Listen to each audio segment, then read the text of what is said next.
This is the Barbecue Central Radio Show, which is recorded live each Tuesday at 9 p.m. Eastern Standard Time. The Barbecue Central Radio Show is being brought to you by The Barbecue Guru, the original creators of automatic temperature control devices, now offering 4 different models for you to choose from. Rest easy knowing that The Barbecue Guru is controlling your pit temperature so you can get on with your life. Visit bbqguru.com or call 800-288-GURU for more information. And by Fred's Music and Tasty Licks BBQ Supply, your online barbecue and grilling superstore. From cookers to grills, wood chips and chunks, and everything in between. Also be sure to try the Tasty Licks barbecue brand of rubs and sauces. Check Fred out online at tastylicksbbq.com. And by Stephen DeFranco Jewelers. Located in beautiful Willoughby, Ohio, Stephen DeFranco Jewelers is a family-owned and operated business looking to service the great folks of the barbecue and grilling world. Get free shipping and big discounts by mentioning my name and the term Barbecue Brother. Check out their inventory by visiting StephenDeFranco.com. And by Butcher Barbecue, with 30 years of experience in retail, wholesale, meat markets, food service, and customer service. Using that experience, everything they do and sell at Butcher's Barbecue comes from real-world knowledge.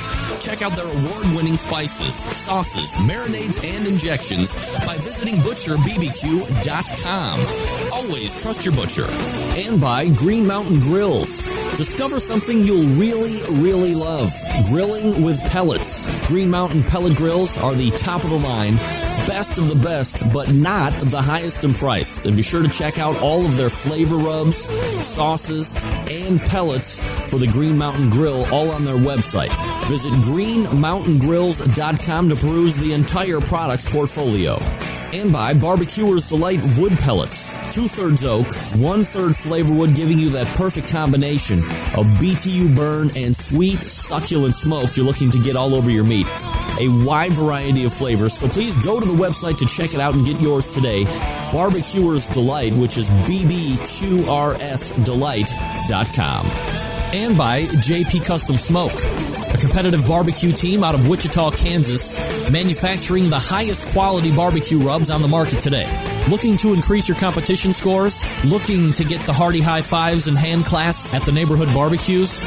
Look no further than JP Custom Smoke. In the market for a high-quality offset wood-burning barbecue pit, JP Custom Smoke has years of experience building high-quality, fully customizable, and extremely fuel-efficient barbecue pits. Visit jpcustomsmoke.com for more information. So to get that perfect barbecue, you All use right, wood. we have music now. Say whatever. We put the Music water fluid now. on, strike the match, and should we call the fire department? That might be a good idea.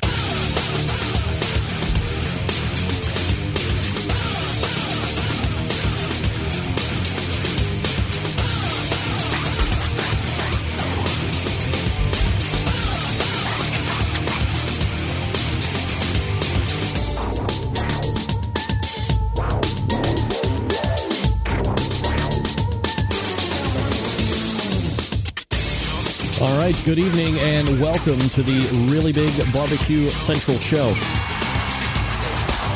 I don't know what's going on. I hit everything. To me, it sounds fine. I feel like I got to start it and then stop it and start it again. What the hell is going on over here? Welcome, folks, to the Barbecue Central Show. The show that talks about all things important in the world of barbecue and grilling, broadcasting live and direct from the Rock and Roll Hall of Fame city of Cleveland, Ohio. It is known as the barbecue capital of the North Coast, no doubt about it. Well known. I'm your program host, Greg Rempe. Happy to have you aboard here on your Tuesday jam-packed show tonight, so let's get into it. If you want to jump in on the show tonight, you're more than welcome to do so at any point by using the toll-free phone number, if you would like, 877-448-0433. You can also email the show if you would like at any point, and that is Greg at thebbqcentralshow.com. Those are your 2 bits of contact info. You also have the ability to do nothing. Watch, listen, however you're doing it. A number of different ways, which we'll talk about here in just a second. Just lay out and listen to the show for the entertainment value that it's providing, for the knowledge that it is proliferating across these very internet web lines of communication that we have with each other. Everything else you want to find out about the show can be found at the website, thebbqcentralshow.com. Here's what's happening on the show tonight, in case you didn't get the newsletter, which can also be found at the homepage. Coming up in about 13 minutes from now, Paul James from PK Grills. You know what PK Grills are? The portable kitchen. You're going to find out about that here in just a few short minutes, or a few short minutes, whatever you like. English is secondary. Very unique product. A lot of history behind it, so if you're not familiar with it or know a lot about it, it's going to be a great segment. I think you're going to get a lot out of it. After that, 35 past 9, Robin Lindars, the Grill Girl, joining us. We're going to be talking about a number of topics. She is pervasive in the industry, and we're going to be talking about recipes. We're going to be talking about Memphis in May. We're going to be talking about women-hating article blogger posters on the Huffington Post taking aim at her for whatever reason. So that's going to be a great segment, and then we'll move into the second hour. Troy Black is locked and loaded for 2 segments, 10:14, 10:35, and we're going to be talking to Troy, obviously, about Sam's. He's the director of the Sam's Club series, and he's got a new cookbook out, so we'll talk to him about that as well. A lot of giveaways tonight for Mo Cason, giving away his new barbecue sauces, 1 original barbecue sauce and 1 raspberry chipotle. You can visit PonderosaBBQ.com to pick up yours today or check it out, see what Mo is up to. And then we have a pair of chicken changers from GetFiredUpFoods.com. By the way, if I may, we had him on just a couple weeks ago. And I want to say, thanks to him for the 2 chicken changers, but happy birthday to McD. Michael McDearman, Get Fired Up Foods. He's also part of the grilling tour that goes around with Sam's as well. But, of course, you're a big fan of the show. You already knew that when we talked with him a couple weeks ago. And then, of course, we have Stephanie Wilson and theslabs.com coming up with another backyarder kit. This really contains a number of prizes just in this backyarder kit alone. It's got the Perk Up Your Pork, the Wow Your Cow, the Birds and Bones, and then it's got Complete Your Meat barbecue sauce and a bottle of amazing glaze. So those are your giveaways for this evening. Those will happen in between the PK Grills segment and after Robin's segment, and then in between Troy's 2 segments as well. Fat Fingers ready to go, and we're off and running. 877-448-0433. Greg at thebbqcentralshow.com are the 2 ways to get in touch with me. Right now, you're watching the show. Sure, we had that one little technical giddy up right at the beginning, but that's really not my fault. I'm blaming that on somebody else. But as a rule of the show, no names, please. Whatever reason, I'm going to start and stop the show now 2 times in a row to make sure that we're well connected. But get on the Facebook or get on your Twitter and let everybody know right now that you're watching the show. You can link it up 2 ways. The website, main, thebbqcentralshow.com. Maybe they're just audio files and they like to do that. Pick your player, you're off and running. You can also go to outdoorcookingchannel.com and watch the computer feed right here on your watch the video feed right here on your computer. Or don't forget, you can catch the show live right now, streaming live right now in high definition on your big, fat, flat panel screen television in your living room, or dare I say, the bedroom, by downloading the Outdoor Cooking Channel app for Roku, R-O-K-U. And if you don't have one, or if you've been thinking about getting one, typically any electronics store has a Roku device in its inventory. You can also go to Roku.com. This is a real fun way to consume the show because it allows you to really just kind of watch TV. It's like you just tuned to Channel 47. And here's the Barbecue Central show, except I can say things like fuck and shit, which you can't get. Well, you can get it on the cable chips, but not channels 3, 5, or 8. Sorry. Just throwing it out there. And, again, fun way to consume the show. I think 60 or 70 people were watching it that way last week, just all by itself, not holding the computer numbers here. And then, of course, the audio-only numbers, which are, 3-4 different ways to figure out how many people are watching the show.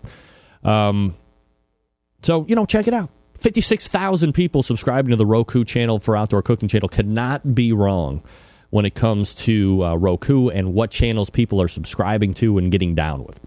So look, last week Dr. Barbecue was on the show. We chatted a little bit about the barbecue over in the United Kingdom, and I think there might have been just a little bit of confusion, so I want to take the time here before we go to the first break to reset it a little bit. There's a number of different barbecue venues and festivals and associations. You have a Grill Stock, obviously, which is what Ray Lampe is deeply associated with. That's a John Finch deal. You have the United Kingdom Barbecue Association, UKBBQA, ukbbqa.com. Scott Lane is part of that. And then, of course, you have the Triple BQS, bbbqs.com, which is the British Barbecue Society. And, of course, we all know Toby Shea is the one that heads that up. You know, Ray likes all barbecue going on in England. Obviously, as I just stated, he's a little bit more invested in the Grill Stock festivals since he has been involved with them in some form or fashion since their inception. But I personally didn't get a feeling from Ray like he was shilling for Grill Stock or made it sound like that the other barbecue events or groups over in the UK or in England weren't good enough. And I think where some of the confusion might have come from was when Ray mentioned that there was talk of KCBS sanctioning events over in the UK last year. And, of course, there was that whole incident, which we talked to Toby Shea from the British Barbecue Society. He was given that cease and desist because of how similar the rules were, or it was being billed as KCBS-like events. And then all of a sudden there was like this international outreach program being offered by KCBS this year, which to Ray, to me, seemed a little odd, but I don't think he was taking shots at anyone other than what was happening here stateside. Ray's not here talking about it here on the show. I'm talking for Ray on this, and I apologize if this isn't exactly how Ray feels. He's a barbecue guy. I think we can all agree with that. He's a barbecue man first and foremost. That's what he does for a living. His license plate on his car says barbecue man. The more barbecue exposed over in the UK, over in Asia, over in China, well, barbecue's never going to be over in China. But, you know, any free democracy that is looking to evolve into and grow and learn about this American art form, I think he's completely down for. Now, if he's invested in a certain event, I mean, yeah, you're going to have, there's partiality will be weighed over there. But the more barbecue is exposed for him, for Ray, I mean, that's good for him. That's good for his brand, right? He's the barbecue man. Quit the truck business, move down to Florida, selling concessions in Florida, and look what he's evolved into. So I don't think he's ever one to poo-poo on anybody's barbecue party, that's for sure. So just in case there was any type of misunderstanding from our conversation last week, hopefully that clears it all up. Take it for what it's worth. And again, great giveaways tonight. Let me just refresh you on those. Mo Cason giving away his new barbecue sauces. Those are out maybe a month or so. Original sauce and a raspberry chipotle sauce, which I tasted over in Miami, Oklahoma last month. That's very good. A pair of chicken changers, so one winner and one winner. We'll each get a chicken changer from GetFiredUpFoods.com. And again, happy birthday to McD. That is today. He's in Las Vegas celebrating his birthday, so, I mean, who knows what's going to be going on over there. And then the Slabs.com offering up the Backyarder. And again, that's a 12.5-ounce container of Perk Up Your Pork, barbecuing cars, wow your cow, birds and bones, and a 16-ounce bottle of Complete Your Meat barbecue sauce and a 16-ounce bottle of Amazing Glaze. Your chance to win it all this evening. We are off and running. Paul James from PK Grills coming up next. Stand by for that.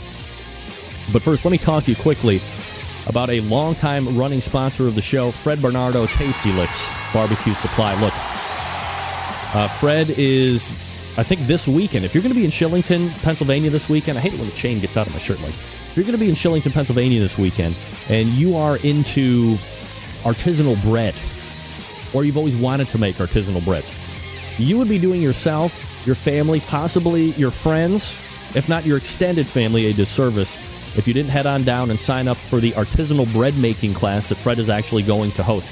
We all know Fred. He's been on the show a number of times talking about not only his love for barbecue in general. Of course, he's gotten into that competition barbecue scene, but he's a pizza savant. Studied in Italy, went to see the Forno Bravo ovens being made here in the States, or maybe he was over in Italy seeing that as well, buying all of these specialty flours and yeasts and grains and all of this stuff to make proper pizza the Italian way, and then he's giving classes as well from all the knowledge he has learned. He's looking to disseminate information any way possible. And on top of all of that, on top of being able to take a class and learning how to make an artisanal bread, because who doesn't want to make artisanal breads? I couldn't name 5 people. He's also a trusted online retailer of anything that has to do with the barbecue and grilling industry. Look, maybe you've ordered things off of the internet before. You've been screwed on them. People thought that, hey, that's a really great price on a Weber Smoky Mountain, $75. I'm going to buy 5. Hey, that's great. And they're more than happy to take your money. That's fine. The problem is they don't have that in stock because they weren't able to secure it for $50 to make the $25 in profit and then ship it to you. So what's left? You're just left there hanging for weeks. Weeks turn into months. Months turn into burning rage because you've been jammed up. Your dollars are gone. They're hightailing it out of there, folks. Not Fred. Everything you see on the website, fully in stock, ready to ship to you promptly, priced fairly. Look, profit's not a dirty word for this guy, nor should it be if you're in business. Look, he's looking to make money too, but he wants to keep it fair for not only the Centralites, but anybody else who's going to be buying his product, and he's outfitted with any number of cookers and smokers and grills and all the ancillary products that you need. So I suggest that you race on over to TastyLicksBBQ.com. That's TastyLicksBBQ.com, and check them out. And tell Fred that you listen to the show.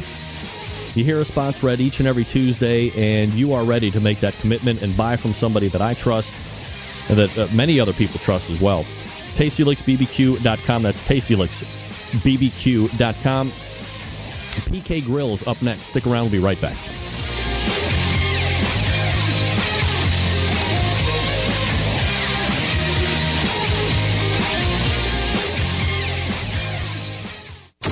Broadcasting live from the Barbecue Central Radio Network studios in Cleveland, Ohio. You're listening to the Barbecue Central Radio Show. Once again, here's your host, Greg Rempe.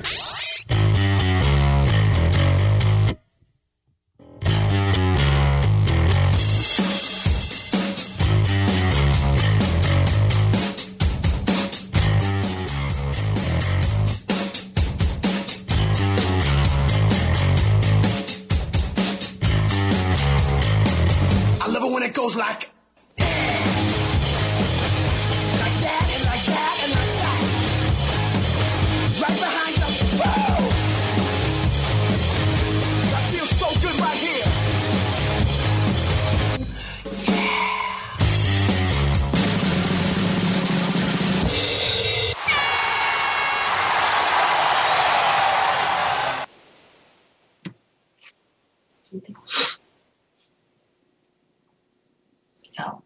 Paul, how are you, buddy? Fine. I just I bet you were waiting for that great intro when I didn't have my mic up because I'm an idiot. That was great. Give me 1 second. Let me refresh that for a second here, Paul. Centralites, who doesn't like nostalgia, especially when it comes to the barbecue and grilling industry? You know, a lot of our history can be traced back to this way of cooking, and my next guest fits right into this vein of current-day cooking while preserving the past. Some of you might remember that portable kitchen or PK grill from back in the day, and once you've seen it, you certainly won't forget what it looks like. So now we race over to the hotline and welcome in Paul James from PK Grill. That's what it was supposed to sound like in the first place, Paul. Sorry about that, buddy. How are you? thank you, Greg. Just fine. How are you doing? I'm doing absolutely fabulous, Paul. If we could, let's go ahead and I guess start from the beginning of this cooker for those that aren't familiar with it, especially some of those younger listeners. What was this original genesis of the cooker? Well, it was originally built down in Texas in 1952. There's a fella named Lester Watson. He actually made these down in Tyler, Texas. He made them. He cast his own grills. He made them out of aluminum, cast aluminum, and he sold them just traveling around Texas out of the back of his station wagon. He and his family. It got to be so popular that it got bigger and bigger. He made several different models, and eventually they moved their operation to Little Rock, Arkansas. For many years, it was made at Little Rock, Arkansas, sold all over the country. They'd sell 30,000 units a year at the National Hardware Show. They sold them to the U.S. Army. Many Army vets cooked with these in Vietnam, overseas. And a lot of people remember them because their dad and their granddad had them. It's a cast aluminum grill that you can both grill and smoke with. And it's so durable that many people are cooking on the same grill that their grandparents. I'm actually cooking on a grill that Lester Watson originally built way back in the 1950s. So it's it's unique because it's made out of cast aluminum, won't rust. You can smoke for low heats for long periods of times, or you can grill at high heat for short periods of time. Paul James joining us here on the show. If you want to check it out, and I'm showing pictures up here on the video side for the people that are watching either through Roku or on the internet through Outdoor Cooking Channel. PK, like Paul, I got no name for K for some reason. Paul Karen, pkgrills.com if you want to check it out. Paul, compared to the stamped metal grills, cast aluminum must have seemed like such a radical divergence from what else was being sold on the market at that time. And to be honest, even present day, do you think there was any concern in the beginning that masses might not gravitate to that style of cooker? Well, no, I think, aluminum retains and reflects heat. Steel absorbs heat. And so the concept of the portable kitchen is to retain the heat, reflect the heat, and use a venting system to control the heat. Whereas with a steel grill, you don't cook when you put a roast in the oven, you don't wrap it in steel foil, you wrap it in aluminum foil. Correct. And that's something that retains the heat. So we feel, to me, cast aluminum is a perfect product to make a barbecue grill out of. Do you know back when they were originally concepted, were there other competing products that were made of cast aluminum, or was this kind of a one of a kind? No, I believe some people remember the old Char-Broil used to have a cast aluminum. It didn't have as thick a wall stock as a portable kitchen. Portable kitchen has a cast aluminum wall stock of 1/4 of an inch. Char-Broil had a cast aluminum, very a thin wall stock, but this back in that time, this was the cast aluminum grill that people bought. As I said, it was they sold up to, just in one trade show, they would sell 30,000 units a year. So it was at one time the most popular grill in the country. I did read a little bit as far as history is concerned that maybe there was, aside from trade shows like this, that they were shipped overseas to the soldiers, and that it really caught a lot of popularity pardon me, overseas with the soldiers. So when they came back after their tour was up, they were looking for something or a PK grill of their own to have at their house to continue cooking the way that they were doing while on tour. Oh, that's right. A lot of the vets would bring them home with them. There's a lot of stories about over in Vietnam using these in their camps and on their bases, and so the utility of the grill has maintained through several generations because people have used them for so long. Paul James joining us here on the show. pkgrills.com is the website if you want to check it out. And again, I'm showing some pictures up here on the video side. If you're listening just on the audio, you want to check it out, go ahead and hit up outdoorcookingchannel.com so you can take a peek. You know, Paul, if aluminum is such a good material for grills and it's reflecting heat instead of absorbing it, you said there were some competing options, but why do you think PK Grill is one of the only cookers made out of aluminum? And would it seem that the copycats would be out in full force, at least by now, since it's kind of making a resurgence again? Well, that's a good question. I think one thing, cast aluminum is very expensive, and there aren't many. It's a lost art, casting aluminum. If you have a gas grill, those are made out of a cast aluminum, but it's a die cast. A die cast can only achieve a certain thickness. Because a portable kitchen is made out of a permanent mold system, we can achieve 1/4 of an inch wall stock. It's hand poured. It's not something that's mass produced very easily. And we've got it down, quite frankly, to an art to where we have a good seal. And we have we've developed our molds to where we can have a very good seal so we can control our heat. So it's not the cheapest product to make, number one, and for that reason, I feel like that a lot of people are looking for quick and easy stamped metal grills that they can mass produce quickly. Now, a die cast grill, like your gas grill, those are injected aluminum, and once again, they can't achieve the thickness that we can with a portable kitchen. And that thickness and that of the and the reflectability of the aluminum is what makes our product unique. You may take sort of ceramic grills. There are a lot of people now like the ceramic grills. It's the same concept: thick wall stock, heat retention, heat control that you can use both to grill and smoke. Many people don't care about smoking. I can put a brisket or a pork butt on this, cook it for 9 hours, control my heat, and you just can't do that with some thin metal grill. Paul James. So most people are looking to grill and not smoke long periods of time anyhow. Paul James joining us here on the show. Paul, you mentioned the cast aluminum process and how more expensive it is than doing it some other, less expensive ways. Is this something that you're getting done here in the United States, or is this an overseas process? No, absolutely. These are our grill is 100% made in the United States. We have our permanent mold process is done stateside, as the stand, the grids, the grates, the trays, everything is made right here in the United States. And we want to keep it that way.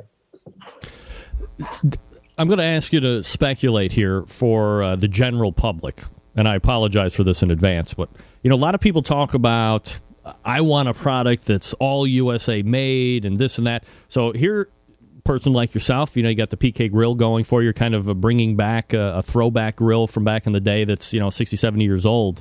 And you hear people all the time say, I want to buy USA made, and then they see a price tag and they kind of shit their pants a little bit, and then all of a sudden they're looking for something a little less expensive. To me, it's my personal opinion that there's a lot of talk about that, but when it really comes down to putting down your money, more people than not will shy away from slapping down the bucks for all USA made. Do you hear that? Do you find that yourself, or is that not the case? Well, that's a good point. It seems to be that we have more success in maybe in the cities that in the older part of towns, the people that like something that will last instead of buying a grill every other, buying a grill every 3 years. They want one that will last. They just don't like to go through the process of buying something. I mean, this is the extra duty, heavy duty Silverado pickup truck that you don't plan on trading in every year, but you plan on working it for 200,000 plus miles and 12 years instead of trading in every year. It's a workhorse grill that you plan on having around a while. Now, if you look at it, if you're going to have a grill for 20 years and you divide the difference of what it costs for a portable kitchen, it's a small amount per year. So some people like to change. Some people like to trade in cars every year. Some people like to get a good car and keep it forever. And that's who we're selling the grill to. There you go. Some of the grills recommend certain brands or types of charcoal. Does the PK grill suggest anything like that? Or is this thing optimal efficiency, whether it's lump or whether it's briquettes? Yeah, and I, personally, I'm a briquette fan just because when I do I like a lower heat and longer burn time for the charcoal. Now, if you want to cook or grill steaks, the lump actually burns a higher heat and gets up to that higher heat at a quicker time, and some people prefer that. When I'm barbecuing, I'm doing it for fun and for leisure and relaxation. I'm not trying to hurry up and see how quick I can do it. That's why I do the charcoal grill. Do you find I don't barbecue because I'm trying to get it over real quick? So maybe something like draw another analogy. That's right. It's an all-day process. It's a beer drinking process. It's a family fun time process. There's no reason to rush that. Right. Have you heard of this grill being taken out on the barbecue competition trail at all? I do hear. I have in Memphis in May. They have their backyard competition, and we have people that send us photos from those competitions. And obviously, in the competition, we'd have to be in the patio or the backyard, whatever you want to call it, division. If you're familiar with the different divisions, we would fit into that category. And anyhow. So if I'm buying a PK grill, what kind of a size capacity on it? And I guess since it can do both, and I guess we can kind of classify this in the, I call it the hybrid cooker. You had mentioned the ceramic cookers a little bit before, like the Big Green Eggs and some of those other ceramic cookers. They do low and slow really well. They do high heat exceptionally well. So you're getting that 2 grills in one. It sounds like PK Grill kind of falls into that as well. How many like burgers or 1.5-inch cut T-bone steaks can I get on it, and how many pork butts or ribs could I get on? You can put 2 5-pound pork butts side by side when you're cooking indirect. That's the only way you're going to cook a pork butt is indirect. So you put 2 5-pound pork butts. If you had a pork shoulder, you'd fit one. But if you had 2 5-pound pork butts, you put those on one end. Cook them all day. I cook them an hour a pound plus one. I mean, I'll have it, put it on at 7 in the morning, take it off at 5 o'clock. The bone will pull right out of both of them. Then I have a brisket. I'd put you put about a 8-9 pound brisket would fit on one end. We put a turkey. I've cooked turkey breast. Cook a smaller turkey on one end. Ribs. I can put 4. I take 4 baby back ribs.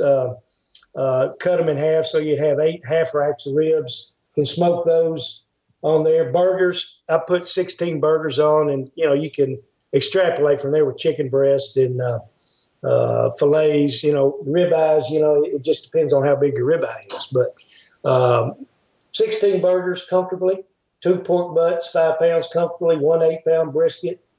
Say a smaller turkey, 10-pound turkey, and that's about the extent that you can cook on. Yeah, so definitely good capacity on that. Let's bottom line it here for the Centralites, because I'm sure they're salivating over it, especially if they're driving in their cars listening to it. Yeah, no doubt. What are we looking at price point wise for a PK Grill right now, Paul? It's like $279, $289, and some people are we have no control of that, as you know, but we have a range from that to over 300 in the low 300s. We have 325 is the upper range. I say the lower range somewhere in the somewhere 279 range. And once again, we have no control over it. That's what we're seeing the retailers selling them at. So, I mean, what's your pull through? Are you setting up your own dealer network? Are you selling online exclusively? How are you getting the pull through to the end user? Oh no, have a presence in the full service hardware stores, and that's through Ace, TrueServe, co-ops. There's Oracle Brother co-ops service smaller full service hardware stores. We're in specialty shops that sell lawn and garden furniture, and then web. We have a strong web presence. Amazon sells our grill, and we have many different sites that sell our barbecue grill online. Paul, any thoughts about making like a bigger cooker, or perhaps even a smaller one, like a tailgate version? Absolutely. We have. We're in the process of discussing that now with the folks that are really highly interested in taking our grill to a higher level. They have noticed that we are. I'm a sole shareholder. My sister and I, one other person, run the business now, and we're wanting to ramp up, add a big grill, a larger grill, a smaller grill, and actually have some people out there hawking the grill. We're doing all catching. Everything we've sold is from people trying to find the PK grill. So we have some folks that understand the popularity and the growing popularity of it, and are interested in helping us both expand the product line and also get some marketing tools behind us and muscle behind it. Paul James joining us here on the show. I think you'll really enjoy this question. It's a listener-submitted question, Paul, so go ahead and take a gander at this. This is from Mark Nagel in North Carolina. Dear Greg, I'm very happy that you are having Paul James on. I have an original PK grill that my father got before I was born in 1968. It's one of the best small cookers and grills that I have ever cooked on. The first time I cooked a competition quality Boston butt, I did it on the portable kitchen. Question for Paul: will they ever make a replacement grate out of stainless steel? We're exploring that with the folks that are wanting to help us now. That's one of the things that we've thought about doing is a premium product for the grill, sort of to. We've also considered the old cast iron grids, and that's something that we are considering. Yes. And hope in the near future that we're able to offer that. Absolutely. We're talking with Paul James. You can visit pkgrills.com to find out more about this cooker. You can also order from that website as well. Paul, appreciate the time tonight. Thanks for coming on. Thank you, Greg. You got it. There he is. Paul James, PK Grills. Again, the website, pkgrills.com. And it does look like this here, and it does look like this here. So I believe, I want to say it was it Jay Prince from Barbecue Sauce Reviews has one of these? That son of a bitch. He loves it. And he's cooked on all sorts of grills and cookers and has really had nothing but great things to say about it. So it's unique in the fact that it does kind of, it doesn't rival them in size or, I guess, capacity per se, but it has the ability to do the low and slow. It has the ability to go high and do the high heat grilling as well. pkgrills.com. That is pkgrills.com. And check it out for yourself. See what you think. If you pick one up, let me know how it cooks. Shoot pictures. Love pictures. And I think it's, if Mr. Nagel writing in is using the one that his dad originally bought before he was born in 1968, there's a little staying power on this. So you could buy it, you could use it for your whole life, and you could, it could literally be something that you're handing down to your kids. Probably can't say that with a lot of stuff. With the big steel offsets, probably, but PK Grill, definitely something that you're going to be able to hand down to the kids if they want to get into it. All right, folks. Coming up next, Robin Lindar's Grill Girl. We're going to be talking about a bunch of stuff, but first let me talk to you about the Barbecue Jewelers of the Stars. Stephen DeFranco. Looky here, folks. This is the Accutron watch, the Bulova Accutron. Succulent. And it's rose gold and kind of a hunter green face right there.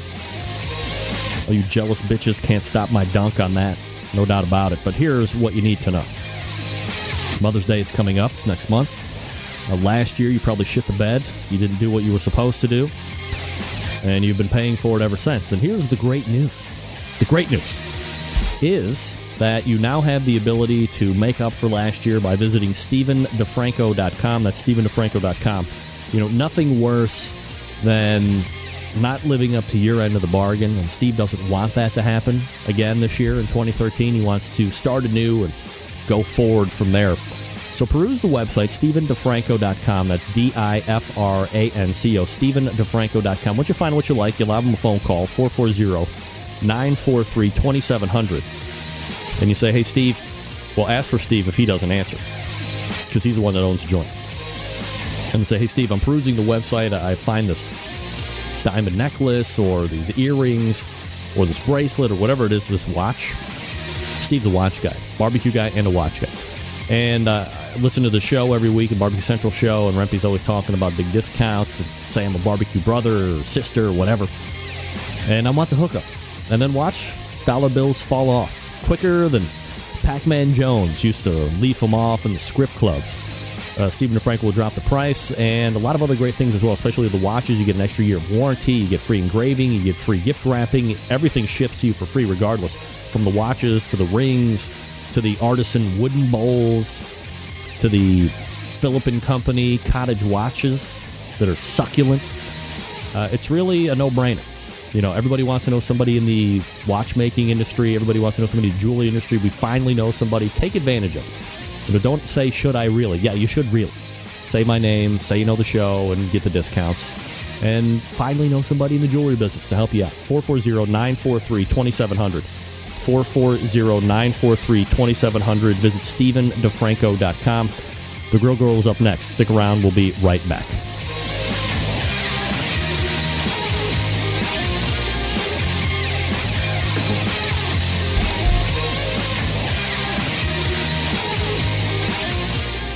Time on the show when we give stuff away for no money. That's why it's free of charge. You can win stuff and I'll give it away for free. All right, you can win Mo Queson's 2 new sauces. The original barbecue sauce, a raspberry chipotle. Chipotle? Raspberry chipotle. Visit PonderosaBBQ.com to get yours today.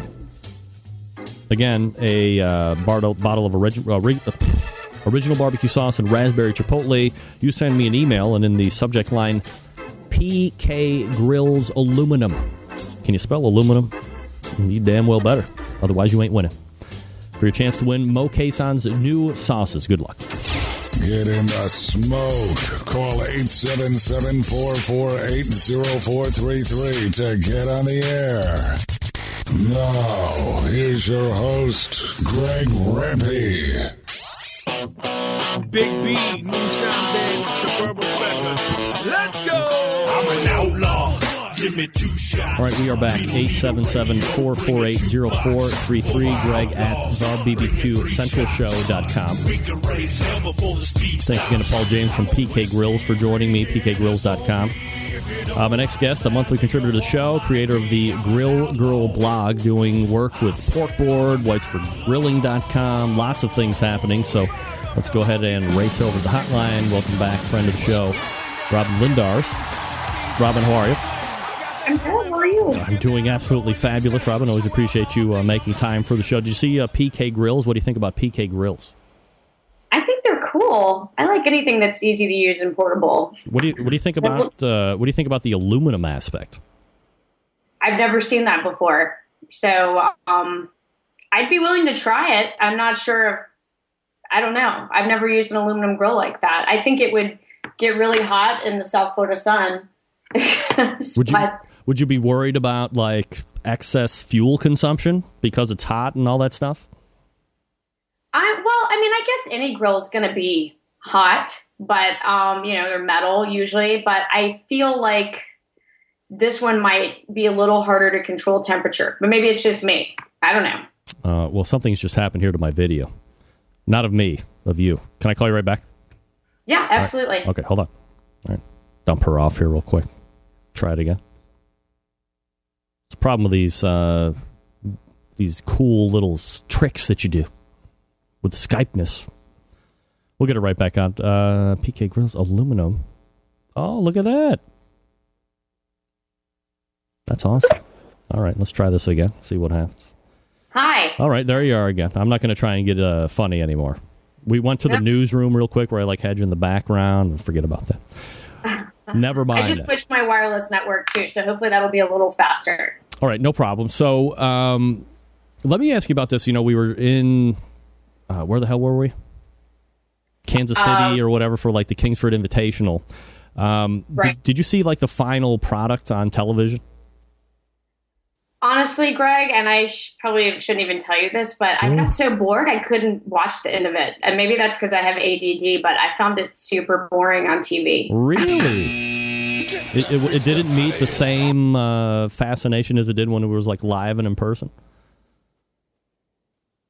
Yeah, I just kind of felt like it was just more of the same. I just couldn't even get to the end. I don't know. Maybe I was just waiting to see people I knew or something, a quick snapshot of the back of my head. But I just found it to be kind of underwhelming watching it. Did you even make it to the end? Did you see me 3 or 4 times? I saw you once. Once? Yeah, I was on there 4 times, but I might have been stalking my own video. Kind of weird, I know. All right, we move on from there. So you didn't even make it to the end. Anyway, a couple different things. First, a couple reviews, if you could. I know you got your hands on a pit barrel cooker, and I'm kind of anxious. I myself have one. I've tried it. A lot different weather up here than where you're at. So what are your thoughts? What have you cooked on it? What do you like? What don't you like? So I've cooked on it twice, and I'm still testing different things out. And I guess I had really high expectations too, because John Dawson's been really raving about it. But so far so good. I think with any new grill, you're going to kind of have to learn the nuances. But with this one, I feel like if someone's been hankering for a barrel smoker, like UDS, then this is a really good alternative to trying to buy one of those kits online and trying to kind of I don't know, assimilate your own. But as far as the cooking process goes, the first time I used it, it cooked faster than I realized. And I think that's also because, Noah, the owner of the company, is based in Colorado at like high altitude. So everything for me, I'm at sea level, it's going to be faster. But I also didn't realize that that you couldn't use like a sugar-based rub. And I always make my own rub. So I kind of, A, overcooked the ribs I did, and B, used the wrong kind of rub. So my first cook was kind of like, I guess that's what you should expect, and I kind of chose something a little bit more difficult. Like I should have like chicken, I did ribs instead. So there's a learning curve to that. But I will say that the flavor that it produces is very interesting. And I don't know if it's I don't know what it is. I don't know if it's the metal and just the like where the charcoal is in relation to where the meat sits or whatever it is. But I do feel like it adds good flavor. One thing I don't like is that, that Noah, the owner of the company, kind of quotes the time when like the grill's ready to use based on adding lighter fluid and then letting it cook off. Right. And I just don't like using lighter fluid, but I didn't want to mess anything up and not get the timing right. So I did that the first time, and that kind of weirded me out because I just don't like using a lighter fluid, period. I feel kind of like I just don't feel good about it when I do it. So that was kind of something that I feel like if I'm going to continue using it, I'm just going to have to get my timing down. Utilizing like a chimney starter and then knowing kind of where my coals should be in amount of time to like being ready and not being too hot and all that good stuff. So like on a scale of 1 to 10, 1 being the worst thing ever, 10 being the best cooker ever on the face of the earth, where does it rate right now? Oh, well, for me, as far as like... Wait, let me ask you a different question. Okay. Are you pining away for the next time you cook on the pit barrel cooker, or is it like if you get to it, you get to it? Honestly. Well, I would say when I get to it, I get to it. But I also have like a lot of new grills to play with so far. So, it's got a lot of competition with some other stuff in my backyard, being like my Weber Performer, which is like my favorite, and Big Green Egg, and a new Sabre grill. So it does have competition, but will it be my go-to? Not sure. Maybe one of my go-to in like top 4. All right. So you mentioned just in passing here, and we're going to get to that next or right now, this Sabre grill. I'm not familiar with Sabre grill. So, what is that about and like what's unique about it? So the Sabre grill is actually kind of I'd say like a luxury brand of grills, but it's like at a lower entry-level price point for luxury. So the company, based on what I know, is under the Char-Broil umbrella, which for me, I had been a little skeptical. But I think that what you have to think of is that it's not a Char-Broil, but they're using, I believe, like the same manufacturing plant. So they're owned by the same company, but it's not the same company. Does that make sense? So the grill I got, I believe that the price point for it is about $1,000. And so it's definitely in the luxury grill arena, but it's a 3-burner grill, all stainless with a side burner. And I will say, like, compared to like my Weber Genesis, which I'd say, Weber Genesis starts at like $7.99, and then like the Summit goes up to like what, $14.99 easily. The same. And that's probably not even with anything cool on it. I mean, like if you get the side burner, that's always more, and certain colors or more. If you look at like apples to apples in that price range, you'll see that Weber, even though like they're my favorite grills, you'll still see things like cheap like plastic wheels, and on the Sabre you don't see that. Like everything's stainless. It just feels like it's built really sturdy. And it does have kind of these built-in grates that almost remind me of like a built-in grill grate. So, it gets hot really fast, but it doesn't lose the heat because of the way kind of the vents are on top of the like infrared, they call it their infrared, which, Char-Broil does that too, which makes me skeptical. But it offers really good char marks. It gets hot very quickly for searing. So I'm actually really enjoying it as far as gas grills go, because I usually kind of aimed towards charcoal, but I've been playing with this one and it's good. It's good for me right now because we're getting into rainy season in South Florida, and that means I'm pretty much grilling all the time in the rain. So sometimes gas is nice to have in that situation. Robin Lindar is joining us here on the show, grillgirl.com, grrrl.com. Just make sure you're typing that incorrectly. Not incorrectly, but typing that in correctly. You didn't want to run those words together. We're kind of running out of time here, Robin. I apologize. I did want to get to this, and it's not the Memphis in May stuff, which is actually really cool, but I'm jealous because I'm not the one doing it. But what is going on with women hating on other women? Last week, I was given a link to a Huffington Post article on a woman. This lady was talking about grilling and like Land O'Lakes, and somehow you get dragged into it, and you're being accused of hot and fast and low and slow being like sex stuff. I mean, what's going on over here? That lady, I think karma's going to come back and bite her in the ass because she's a royal you-know-what. But see you next Tuesday? Know. She's a royal you-know-what. Yeah, see you next Tuesday, right?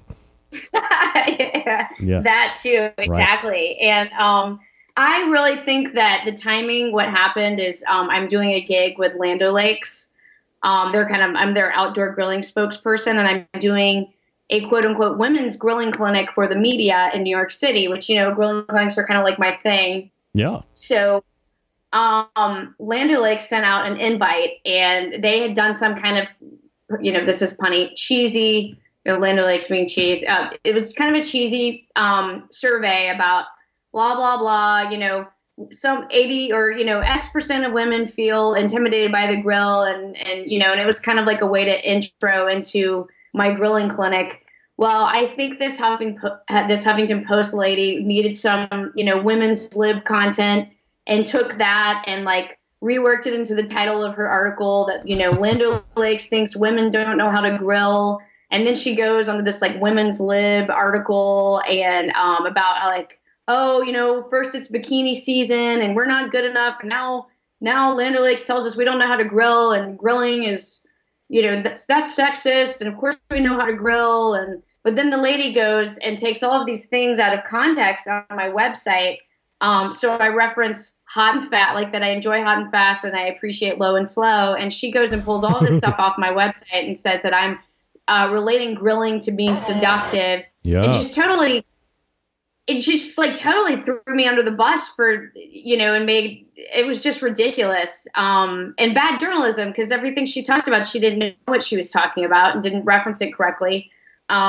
But what I find ironic about the article is that she's like, I can't believe they're saying women don't know how to grill and blah, blah, blah. And she's obviously a woman. And then she takes all these really common barbecue terms off my website and obviously has no idea what they mean. So she proves that she herself has no idea what she's talking about, including anything related to grilling. So she really defeated the whole purpose of her article by making herself look like an idiot. And what do we know? There's two things we know for sure. A, she's probably a vegetarian. Secondly, and probably more importantly, she's probably a big fatso. And, when you're fat, you are angry and you start taking aim at anything that you can possibly put your sights on, and you just probably happen to fall under that. And butter, of course. Butter's probably your favorite dish, fried butter. Possibly. Well, I actually looked her up, and she's actually good looking enough, but I know she's a lesbian, and I know she's probably a vegetarian. So she was just being a hater, but we girls have to stick together, and she took what I do with my women's grilling clinics, which is all about just getting together with girlfriends and having kind of fun classes with learning some cooking skills. And she turned it into a negative thing. So it was kind of a bummer, but I was appreciative to all my people in the barbecue community who really stood up for me, like John Dawson and Chris Grove and even Meathead, who writes for HuffPost. And you, of course, you should tell people to go look at your comment because it's hilarious. It never got posted. Yes, it did. No, it didn't. Your comment posted. It did? Yes, it did. Oh, yeah, please go look. Everybody look. It's awesome. It's really, really funny. So when I read it that morning, I was like, oh my God, that made my day, because I'd been kind of like, why did this girl choose to bash on me? But no, it made me feel good to have all the support of my barbecue people. And, what is it they say, that all PR is good PR. So yeah, as long as they spell your name right, it's all good. All right, quickly before we go, we got about a minute left. You're going to be doing some work with the National Pork Board and Memphis in May this year. Yes, so I get to be, I'm calling myself like the Katie Couric of Q. I get to go and interview people and talk about barbecue and pork with the Pork Board this year at Memphis in May. So, if you guys out there hear this and you have something interesting to talk about and you'll be at Memphis in May, feel free to reach out to me.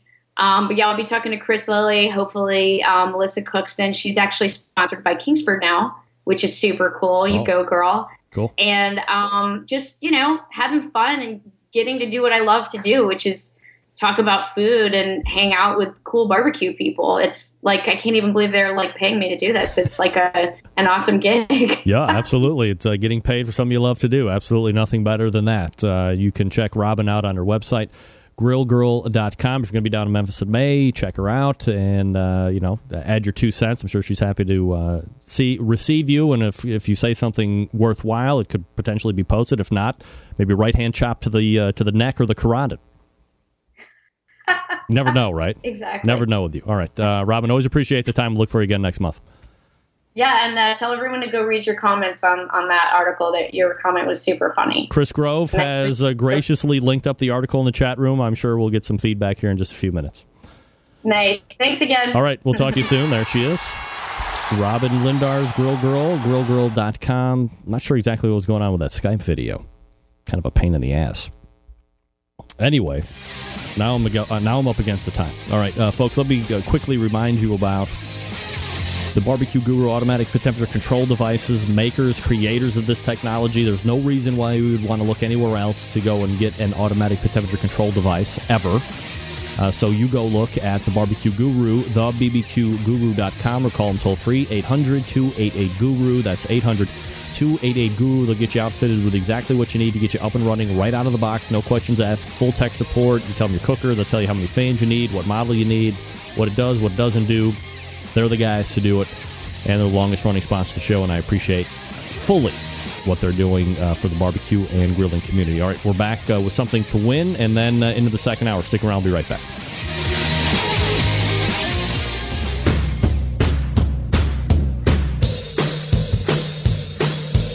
Now's the time on the show where we give stuff away, yeah.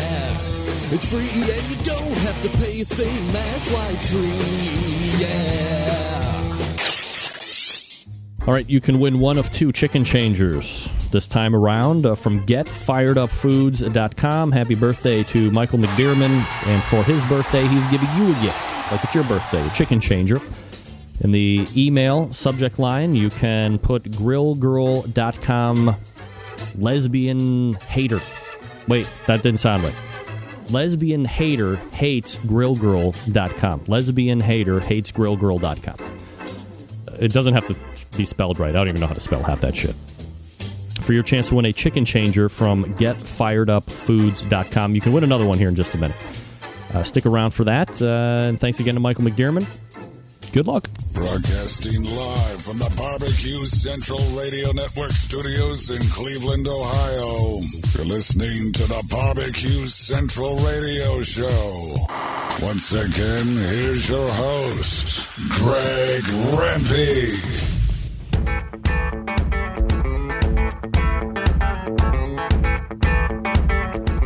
All right, we're back. 877-448-0433. Greg at thebbqcentralshow.com. 2 ways to get in touch with the show. By the way, all the way back in the first giveaway, winning the Mo Cason sauces is Steve and Jenny. Steve and Jenny.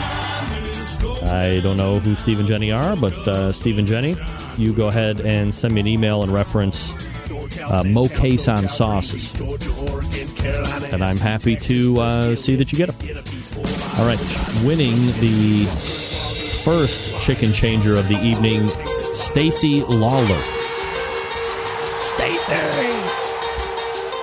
Stacy Lawler gets the chicken changer, the first chicken changer. Stacy Lawler. Stacy, you send me your shipping info, Greg at thebbqcentralshow.com, and I'll get that over to McD, and he'll send you out a chicken changer. I call it the game changer. Congratulations to Steve. Steve Dosh. You know I want to say something else, but I'm not going to be that guy, Steve. I'm not. You're too big of a fan for me to do that. Steve, you send me your shipping info as well. Greg at thebbqcentralshow.com. We'll give away the Mo Cason sauces to you. Actually, I'll give your shipping info to Mo. He'll ship it to you. If he doesn't ship it to you, don't come and talk to me about it. I'm just the messenger. Messenger? Whatever. Stacy Lawler wins the chicken changer, and Steve Dosh wins Mo Cason sauces. Perfect. Thanks again to Robin Lindars for joining me this past segment. Also, thanks to Paul James from the PK Grills. I'm going to refuel the cocktail. A little Parnold Almer tonight. And I suggest you do the same, and then we'll get ready for the second hour. You are listening to the Barbecue Central Show and watching the Barbecue Central Show on the Barbecue Central Radio Networks, on Roku, on Outdoor Cooking Channel. You name it, you got it. You got the technology. You can't miss the show. Update Flash, for crying out loud. You'll be happy that you did. All right, stick around. We'll be right back.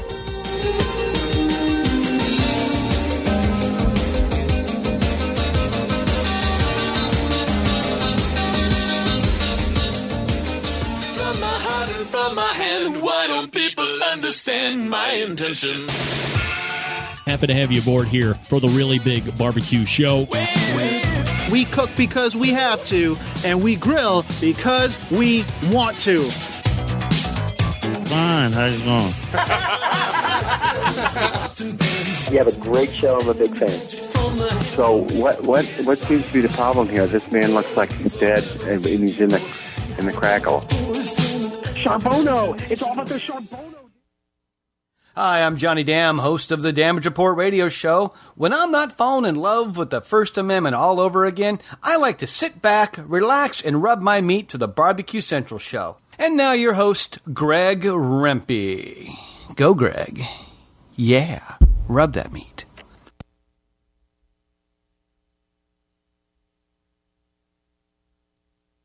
From my heart and from my hand, why don't people understand my intention? Happy to have you aboard here for the really big barbecue show. We cook because we have to, and we grill because we want to. Fine, how's it going? You have a great show. I'm a big fan. So what seems to be the problem here? This man looks like he's dead, and he's in the crackle. Charbonneau! It's all about the Charbonneau, dude! Succulent fish. What? He ate 54 wieners. But listen, Lavernius, shake a face. I'm shaking like a dog shitting peach seeds. We have top men working on it right now. Ooh, top men. All right, just like that, we are into the second hour. Yes. Gotta get better all the way out. Sounds weird.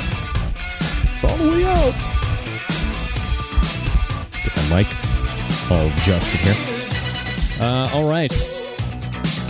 Thanks again to Robin Lindars, Grill Girl. Thanks again to Paul James, PK Grills. If you missed the first hour of the show, shame on you. How dare you? Luckily for you, I record the show. You can get it in podcast fashion tomorrow. The majority of you do. The majority of people are not live listeners. I hate to say only a few hundred of you are, but the 50s of thousands that get the show at their convenience, you will be able to visit those websites. Look, if you ever miss anything on the show, you can always go back to the archives. Doesn't matter. Still to come tonight, Troy Black, director of the Sam's Club series, will be joining us here in about 13, 14 minutes, and for about the half hour after that. Coming up next week on the show, returning, missed him last month, a show favorite to some, to me specifically, Sam the Cooking Guy, Sam Zion. Folks, you realize that one of the biggest races ever to go off during the course of a calendar year is coming up in a week's time, week and a half time. The Kentucky Derby, we found him. He's back. Barbecue Central's own handicapper Harry DeHorse will be back in tow. And, of course, everybody's favorite monthly guest, the most popular website ever on the face of the earth when it comes to barbecue and grilling, Meathead Goldwyn, set to join us as well. All right. Now, look, I'm just becoming clean up front. There is a chance I may have to cancel the show next week after I just teased it all with all three guests. Because I have a business trip set up with top men in the industry about various business investments, projects. But I'll keep you abreast of developments as the week unfolds. I'm hoping that as long as there is some high-speed internet available somewhere, we'll be able to pull that show off with Sam the Cooking Guy, Harry DeHorse, Meathead Gold. Might be a little stripped down. I'm not talking about hookers, folks. Might be a little stripped down, but we'll see how it goes. And again, I will keep you updated as the week unfolds as to if there will be a show or if we're going to have to push those guests back. Harry DeHorse, he can't get pushed back. I mean, that race is going off the following Saturday, whether he likes it or not. All right, the Sam's Club Series rolled into Las Vegas, Nevada this past weekend, where the first regional qualifier took place. The top 10 teams in the regional round move on to the final round. That takes place in Bentonville, Arkansas. And the teams moving on to from that regional are winning Grand Championship by a hefty point and change Tombstone Barbecue. Oh, Wyatt,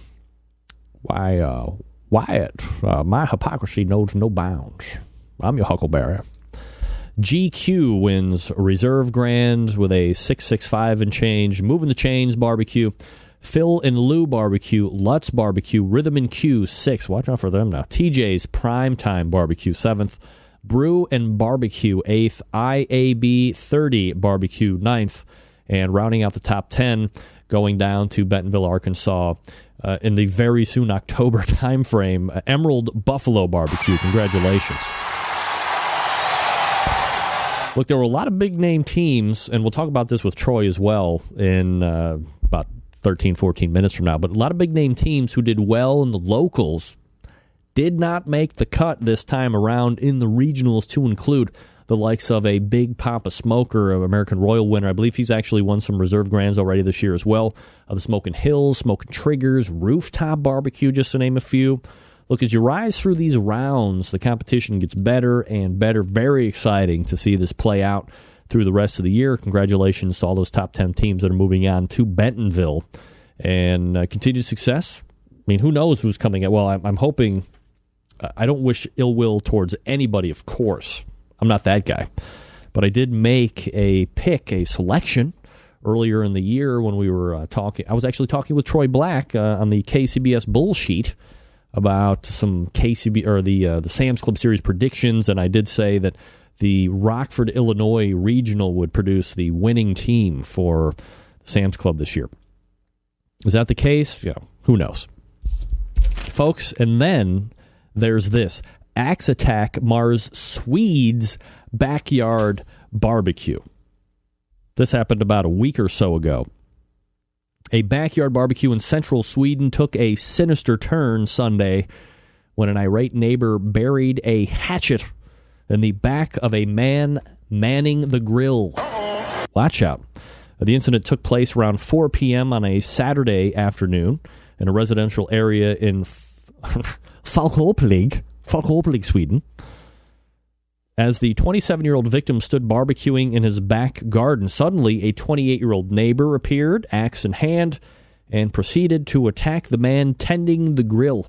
He hit him in the back with an axe. Duty Commander John Linjung of the Västra Gotland Country Police told the these people with these foreign names of these newspapers are killing me. Police told the Aftenblad newspaper soon after the 27-year-old fell to the ground, the father of the axe-wielding neighbor joined in the assault, kicking the man several times, adding insult to injury. If the hatchet isn't enough in your back, now my dad's going to come over and kick the shit out of you while you're on the floor bleeding to death. By the way, I can see L4 and L7. That's not good. Hey, everybody, that's not good. One time I was stabbed in the back by Stoney, and I promptly kicked his ass for it. It was crazy. Okay, back to you. According to Lejeune, the attack was likely spawned by divergent views over the suitability of grilling in the neighborhood. Is that up for debate? I mean, if you're not in a high-rise building, I didn't know that the suitability of grilling in the neighborhood is up for dispute, argument, that which leads into one getting a hatchet buried in his back. Very disturbing. Probably a reason why I'm not going to be moving to Sweden, although there are hot chicks in Sweden. Hell yes. Hot. Just ask Tiger Woods. The family, who is known to police, clearly didn't think it was appropriate to grill. I don't know even if a detective needs to be brought in on that case. Lejeune told the TT News Agency the injured man was taken to the hospital with injuries to his back and face. Of the back, obviously the hatchet, the face, probably the kicking from the father. The father and son duo that carried out the attack fled the scene. They are suspected of aggravated assault, but remain at large. Remain at large? Sunday night, this was a couple weeks ago. I'm sure the Swedish police found them and promptly shot them in the street because, for all I know, those could be wielding other things besides hatchets. Who has a hatchet? Quick review on instant feedback. Is anybody using a hatchet these days? I mean, I have a chainsaw. Look, if I have a grilling dispute with somebody, if I think you're in my neighborhood in the hood of Euclid, Ohio, John Dawson, I know what you're talking about. You can feel me on this one. If you're in my hood, the ghettos of Euclid, the mean streets of Walnut, and I don't think you should be grilling, I'm not coming out of the house with a hatchet. I'm coming out with a full-blown 7-horsepower chainsaw. I'm going to cut your arms off and maybe your head if you don't like your attitude. So I can really instill fear in somebody without actually, putting it in their person. It's called intimidation. I'm not talking about showing that you have a pistol in your waistband. That's called brandishing a weapon. It's highly illegal. But, you bust out that hatchet, things can go from bad to worse. Then there's this. Burglars dump barbecue sauce on woman.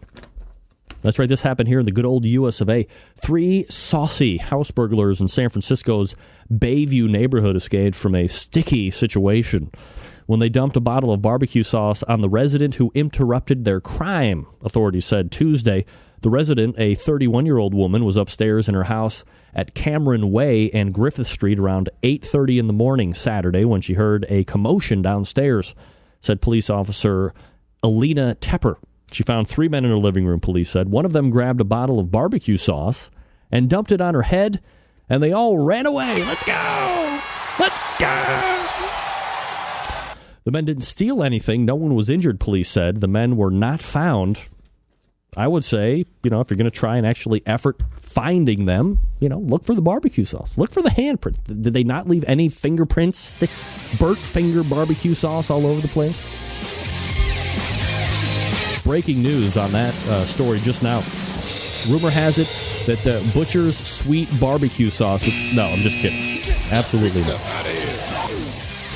Hey, speaking of Butcher Barbecue, look at here. Butcher's Reed. Timely.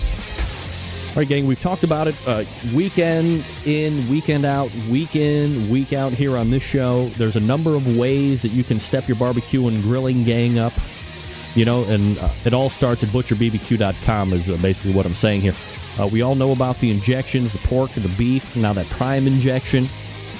The rubs, of course, one of my personal favorites, that steak and brisket rub, also the honey rub. God, I love the honey rub, so good. And then the sauces. The sweet barbecue sauce. Over time, I've reviewed a number of sauces here on the show, and I think we can all agree that I'm as picky as it gets when it comes to barbecue sauce. I can smell liquid smoke a mile away. I can say with a surety, no liquid smoke here in the Butcher Barbecue products, and I always suggest picking up a bottle of 6 if you're getting the barbecue sauce. But look, when it comes to shipping, you're not breaking the bank here either. Orders totaling up to $55 ship at $8.50. Orders at $55 to $200 ship at $9.75, and anything that totals over $200 in orders shipped for free. That's $0.00 after tax, even in the U.S. and Canada. So be aware of that. Well, okay, sorry about that. Not Canada. No winners in Canada, right? Oh, watch out. Head on over to butcherbbq.com. That's butcherbbq.com. Also, you know, I want to sit here and talk to you about this chicken injection that I've been hearing so much about, that people are using and winning with. I have no copy whatsoever. I'm calling Dave out. Dave, you're coming on the show. We're going to be talking about this new chicken product, whether you like it or not. I'm going to sell it for you if you don't want to sell it, mister. Also, when you go there, what am I saying? Several this week. What? Yes, free. Ship. Wait, to Canada? Ships for free? I'll believe it when I read it.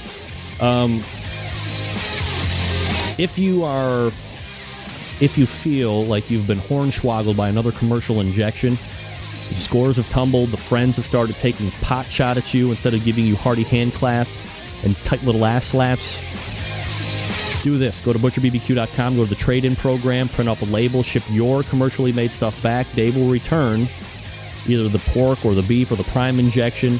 This is all time-tested stuff from a number of KCBS teams, FBA, IBCA. You know what I'm talking about. It's butcherbbq.com.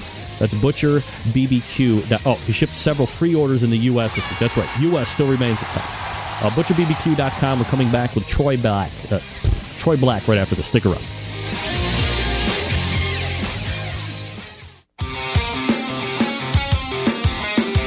Broadcasting live from the Barbecue Central Radio Network studios in Cleveland, Ohio.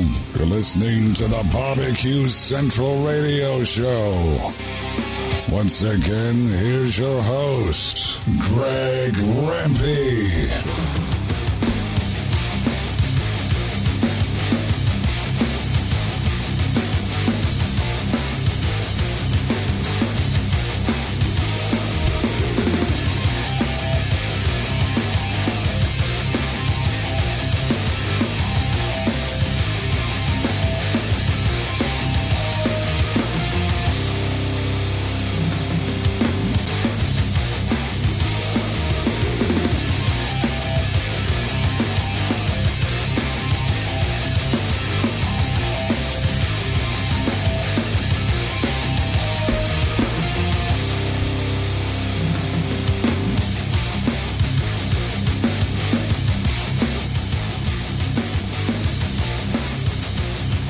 Troy, is this you?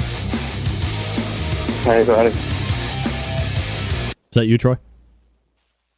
Yes, me. Oh, thank God. You're lucky. I'm just thinking to myself, oh, shit, I don't have his phone number. Yeah, you're lucky. I found the call-in phone number from 2 years ago. All right, so let me do this right. We're talking with Troy Black here, but look, my next guest, let's comment. I just hung up on him. How did I do that? A championship barbecue cook. He is the director Your call of the. has been forwarded to an automatic voice. Pete, you got to be kidding me! That damn little sign up there. My next guest, Your call has been forwarded to an automatic voice message system. 6. This is awesome. This is great. This never doesn't happen. Let me get him back on the phone here. Let me try again. Covered by subscription. What does that mean? Troy, hurry, call me back. I don't know what the hell I've done.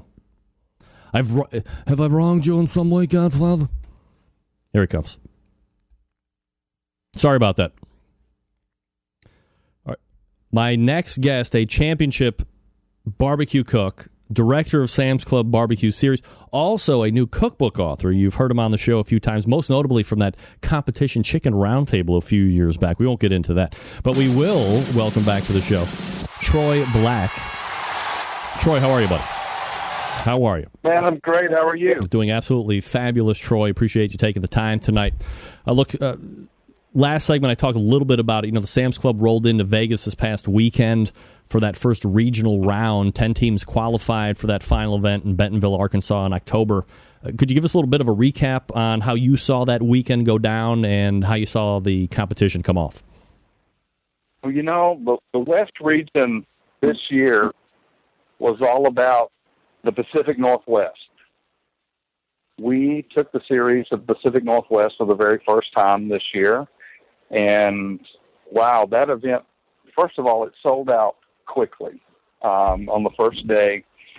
And the challenge for those teams is that being the very last event prior to the regional is that they've got to make a decision on that Saturday night to start packing for Vegas the following weekend. And that's a 20 to 22-hour drive. And so during awards, I made them give me a commitment right there. I called out the top 6 that were moving on. You know, 6th place. Are you in or you out? I'm in. And I would have bet my annual salary that one of them or several of them would not have driven, you know, a couple of days later to Las Vegas. But every single one of those guys were in. Showed up in Vegas, and I think we ended up with 2 of them in the top 10 that moved on, but all 6 of them placed really good. And so I was excited for those guys because they were excited to get the series up there, and I can't wait to see them back in Bentonville.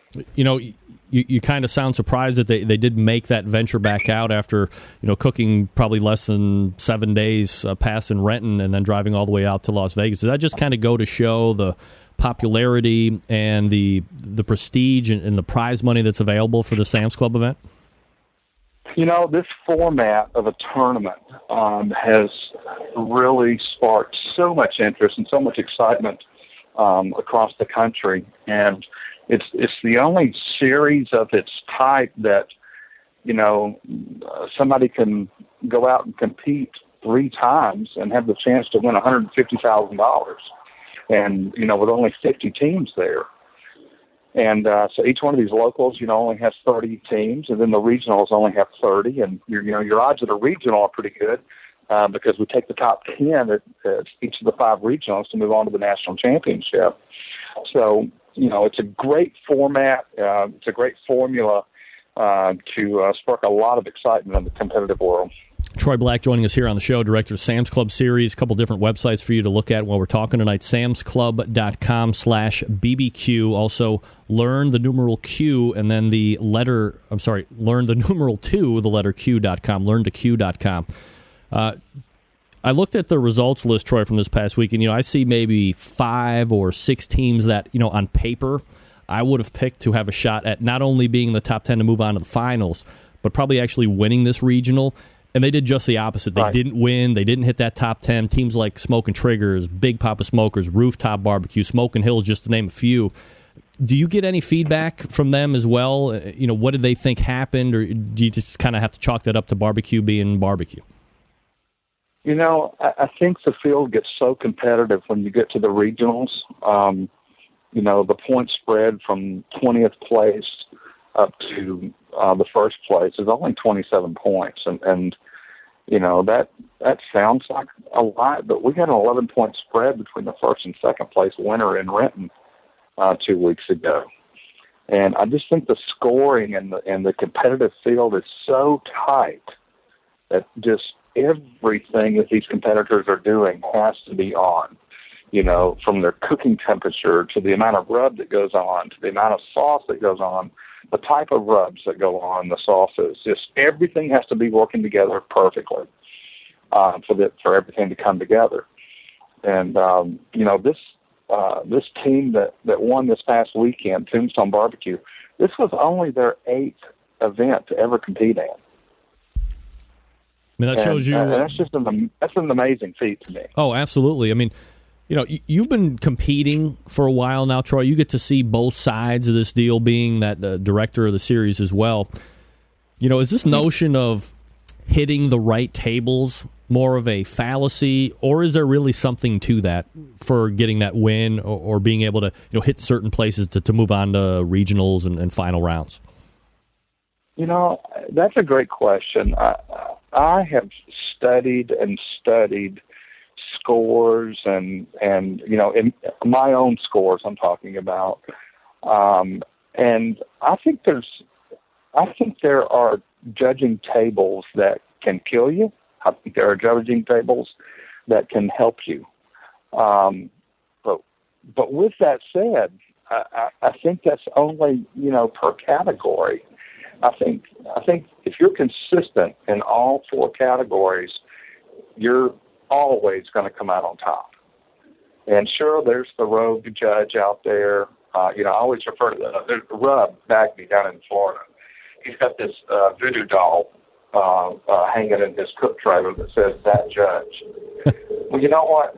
There's a "That Judge," at contests sometimes, and that's the human side of this. But there's nothing you can strategize about. There's nothing that, as long as we're not using computers to judge our barbecue, it's always going to be like that. So that's like the thing that really motivates me to not get into the competition thing. I mean, aside from the fact that, look, I mean, if I really had the desire to say, I want to know where my barbecue stacks up against Troy Black or, a Rod Gray or a Mike Davis or whatever, I would get into it. But it's expensive. For me, it's really not anywhere local except for, a couple ones that are, 3-4 hours down the road. I don't have any of the equipment, all that stuff. But in the end, I can't, and it could, maybe I'm Dr. Philling myself with trust issues here, but I can't at the end, knowing if I might have hit all of my marks and done everything I could have done, to put it in the hand of somebody else to go, that's a 7 instead of a 9. But the next weekend, that could be 9, 8, 9. Yeah, so when I first started competing, I think the first year I competed in 12, 14 events. And the one thing I learned early on, and this was 15 years ago, is that you've got to be consistent week in, week out in all 4 categories. And you've got to do this a lot. You just can't do this 2 or 3 weekends a year and expect to succeed in it. Because I don't care how meticulous you are with the details surrounding your competition weekend, you're going to forget something unless you're doing this week in, week out. So, your most successful teams are the teams that are doing this, 25, 30 weekends a year. And it's because they're able to refine those processes and those recipes and everything coming together. And over the long haul, that's what makes them successful, is being able to recreate their best each weekend. And I truly believe that, any cook that can honestly say that they've done their best, that has had success, is going to be successful on any given weekend. Troy, you talk about teams that are doing it 20, 25, 30 times a week having best chances because of that experience and that being able to replicate the same thing, weekend in, weekend out. It puts a lot of other teams at a disadvantage. Maybe they don't have the means, maybe they don't have sponsorship, maybe they don't have the interest as much as the teams that are doing that many times. Do you, and you've been doing it for 15 years, like you just said, you've seen KCBS evolve over the years. Do you see a super pro circuit where it's all sponsored out, maybe some type of a NASCAR thing where you might have 15 teams and a 20 contest season and everybody's kind of rooting and cheering for their favorite for an overall winner? Or do you think it will always remain how it is now? Personally, I would love to see that because I think the market's there to support it. I think the emerging barbecue rock stars in our world, are there to that have fans. I think we're seeing that. Even in this series, when I have competitors in the field like Johnny Trigg and Mo Carlson and others that have had, Pitmaster fame and Food Network fame, they've got fans. You're constantly seeing them, posing for pictures and signing autographs. And I think that's where we're headed. And I certainly think it would provide a great way for the public to get more involved in some of this. And I can absolutely see some type of super pro series happening. Now is that our traditional competition? I don't know. I think we do a great job of getting public involved with the cooking demonstrations, the sampling that we do with our suppliers and things. So most barbecue contests don't do a good job of getting the public involved. And, with sponsor dollars comes a responsibility to engage the public. Absolutely. Troy Black joining us here on the show. samsclub.com/BBQ. Also, learn2q.com if you want to check them out on the web. Troy, if you look at the regional that is now set, ready to move on to that final, then scan the other regionals, and yes, as much as you hate to do it, I'm kind of asking you to speculate as a competitor versus being the director of the series. Does this regional that just finished up have the firepower to produce that overall winner, do you think? Wow. That's $1 million, $150,000 question. Those boys from Iowa last year just, come out of the gate storming. And, I don't remember, but I think most of the teams from Iowa that were in the finals placed in the top 10 last year. Yep. I don't know what they got going on up there, but they got something special going on. And realize I'm not really in touch with what's going on outside this series a lot with, Team of the Year and things like that, because I'm so focused in on the Sam's Club series. But, wow, you put 50 of the best teams in the country, and I truly believe that the 50 teams that end up at our finals are 50 of the best in the country.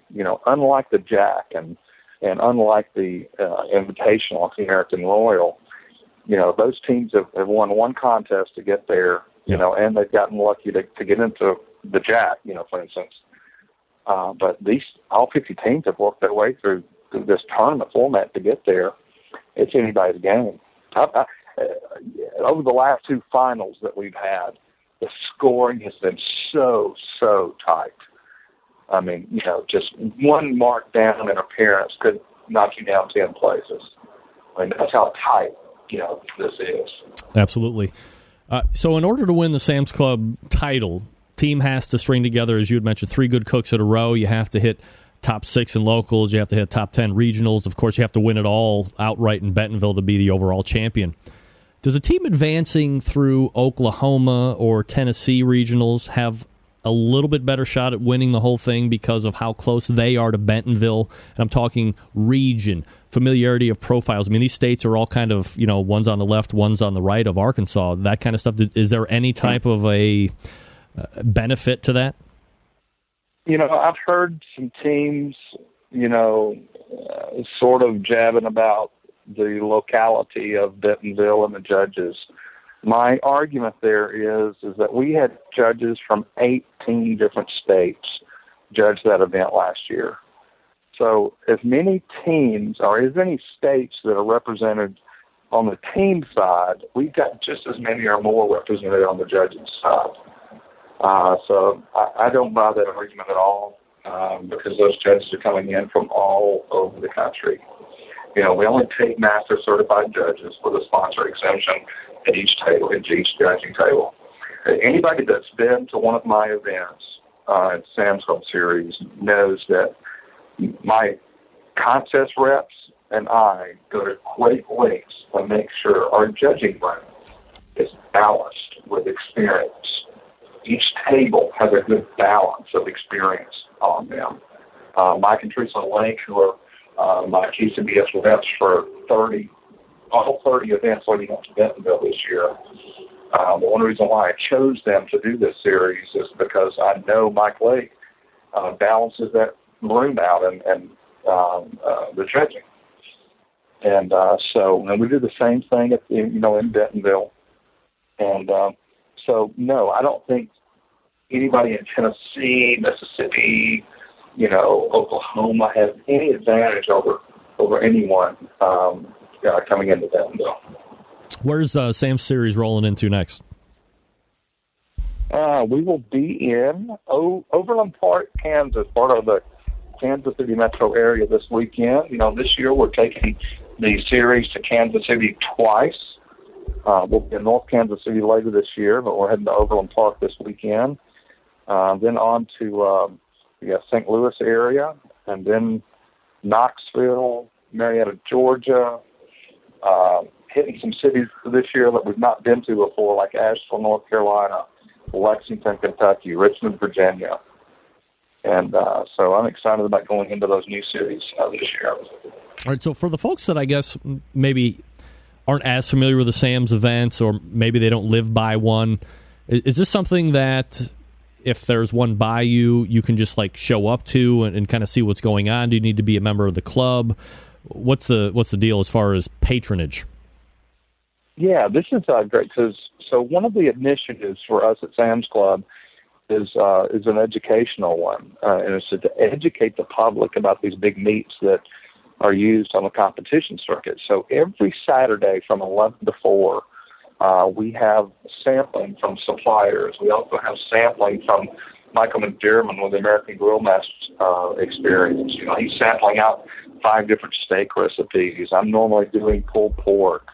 We've got Casey Masterpiece there doing this new spicy pickled chicken slider. At the regional events, we also have New Zealand lamb, Cargill. So we have a lot of sampling going on from 11 to 4. And then at 1 o'clock every Saturday, I'll teach people how to do pork, brisket, and ribs in their backyard. What are the most common questions you're being asked at an event, just from John and Joe public? You know, I think the biggest thing is, can I do this on my grill at home? And my message to people is I can turn just about any grill into a smoker. And God forbid they've only got a gas grill. I can even turn that gas grill into a smoker. You know, so I got a great lengths to teach people that you don't have to have a $12,000 jumbo pit in your backyard to be able to cook great barbecue. I mean, I learned to cook barbecue on a Weber kettle, you know, by banking the charcoal on one side and cooking the meat on the other. And, you know, the key there is knowing your cooking temperature. And the way I teach people to do that in that type of situation is to get yourself a cheap oven thermometer and set it on the grate where your meat's going to go, away from the fire, and adjust your airflow till you reach 250 degrees. And so I think these big meats intimidate a lot of people. You know, one of the things I do on purpose every weekend is when I pull the 18 to 20 pound brisket out to start teaching people how to do it, is I slam it on the table, you know, just reinforces how big this piece of meat is. And, you know, people are intimidated by that. And, you know, I teach them what they can do with all those leftovers and all that. So I think we do a good job at Sam's Club of making people comfortable with cooking those big pieces of meat. We're talking with Troy Black. You can find him samsclub.com/BBQ. Also, learn the numeral 2, the letter Q.com, learntoq.com. Troy, we're going to take a quick break here. I got to make a read for a charcoal sponsor. We'll come back. We'll talk a little bit about the book as well. Does that sound good to you? Hey, sounds great. All right. You go ahead and hang back just for a couple minutes here, and I'll go ahead and get into talking about Kebroak Charcoal and the newest sponsors of the show. We're talking with Troy Black as well. You know, what do I love to do? Regardless of the time of the year, love to cook on my grills and smokers, of course. And I live in Cleveland, so, you know, it snows 8 months out of the year, so I'm cooking in the snow. It doesn't matter. If you have a charcoal-fired outdoor cooking appliance, I encourage you to give Kebroak hardwood lump charcoal a try for your next outdoor cooking session. Quite simply, one of the best-kept secrets around, used by award-winning barbecue competition teams and backyard warriors just like me. Doesn't matter. Kebroak hardwood charcoal, made from natural hardwood trees without any additives. They only use high-quality wood for their charcoal, not scrap wood or any other wood with waste or additives. None of that crap. This is real charcoal that humans have made for thousands of years. And since we've left the caves, we've moved on to those patios, that deck. Now this is what we're enjoying. All natural hardwood charcoal performs significantly better than regular charcoal. It burns longer. It's hotter. It produces lower amounts of ash. I might say significantly lower amounts of ash than some of those other ones. But the taste it will impart on your food, second to none. Here's what I want you to do. Visit the website, Kebroak.com, Kebroak, Kebroak.com, to find out more about this product. They ship to all continental U.S. states through Amazon.com. Check this out. Amazon offers free shipping on all their bags, but the most attractive option, at least to me, the 40-pound bag, which you can typically get for about $1 a pound. That's 1 pound of high-quality hardwood charcoal that you can't find locally and it's delivered directly to your door by Amazon.com. Forget about going to the store, putting it in your shopping cart or whatever it is, getting the food dirty and your car dirty, all that crap. You can have it delivered to you. Look, we're Americans, we're lazy, it's just the way it is. Go to Amazon.com, too, like every day to check out the prices on here, because I think it was last week I made a Facebook post, and the 40-pound bag was $33 plus the free shipping. People were buying 4 and 5 bags at a time, and the savings is there. The pricing varies day by day, so make sure you're checking it out every day. Kebroke.com. I've been using it now for 4 weeks in a row. I've cooked steaks, I've cooked ribs, I've cooked pork butt, all with great results. And what I really like most about it is the flavor, yes. Is it the quality of each piece and the density? Yes. It's the non-amount of ash that is being produced when I'm comparing it to my briquette brethren. Briquette's got a place. Hardwood lump charcoal certainly has a place as well. This is what I like. Look, it's been a secret of Southern Miami for years. Now it's ready for the world to enjoy. Kebroke charcoal. Get yours now. Again, the website, kebroke.com, Kebroak. We're going to come back with a quick giveaway, the Slabs Backyarder Kit, and then more with Troy Black coming right back. Stick around. You are listening to the Barbecue Central Radio Show right here on the Barbecue Central Radio Networks.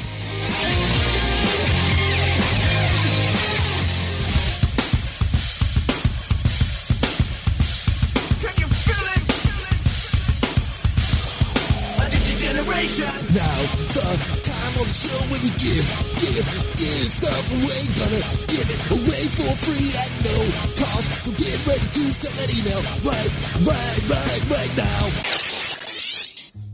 All right, you can win a Slabs Backyarder Kit from theslabs.com. This will contain a 12.5-ounce container of Perk Up Your Pork, Wow Your Cow, Birds and Bones, and also a 16-ounce bottle of Complete Your Meat barbecue sauce, and a 16-ounce bottle of Amazing Glaze. All you have to do is send me an email in the subject line, Troy Black, Sam's Club BBQ. Troy Black, Sam's Club BBQ for your chance to win the Slabs.com Backyarder Kit. Good luck. Big name interviews, advice on cooking brisket and ribs, and the only host willing to share his honest opinion on all things important in the world of barbecue. It's the Barbecue Central Show. All right, we are back, 877-448-0433. You can also email the show if you want to, Greg at thebbqcentralshow.com, talking with Troy Black from Sam's Club. Also, learntoq.com.